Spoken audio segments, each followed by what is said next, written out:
I think that God gave me a gift of working with my hands and creating things, from creating something beautiful from something that's from just pieces of fabric and or yarn, skein of yarn, or a bunch of different colored embroidery.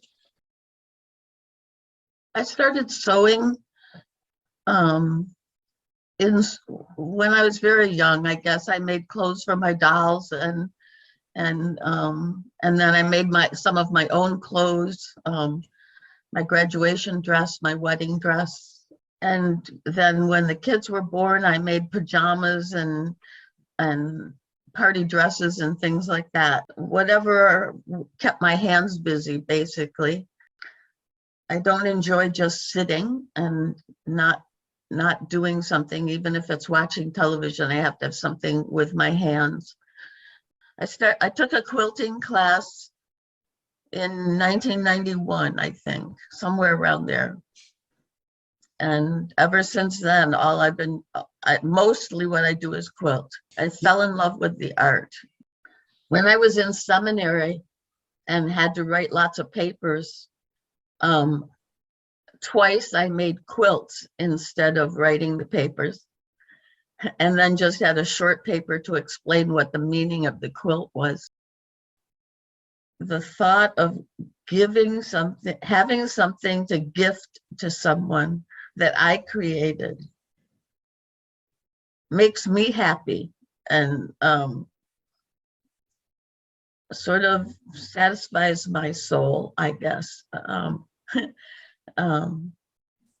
It's a sign of love and a sign of thankfulness for those people. So I not only create the quilt, but then have the joy of giving it.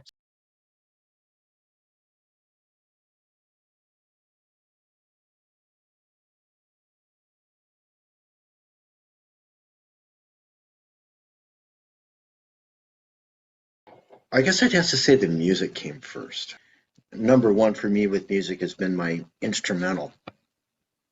All along, when I especially learned how to finger pick and flat pick to add the melody along with the chords, I kind of really concentrated on being able to play the song and all that without having to have the words. I got involved with playing my guitar and a little bit of singing at the various churches I was going to, wherever the Navy had me. To the photography, I mean, they came along later. Many times when out for a hike, it's kind of slowing down and looking at the little stuff and some of the more macro close-up, the finer details of things.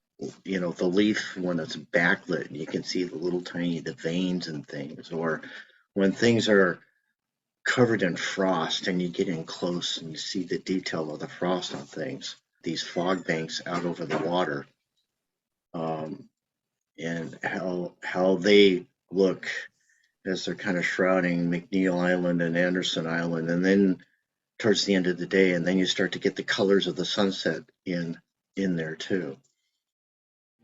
There's something about playing it live together is neat. There's little nuances sometimes you just kind of flow along with that wouldn't happen when you're just playing along separately. There's a little bit more creative give and take in the music when it's live when two are playing together.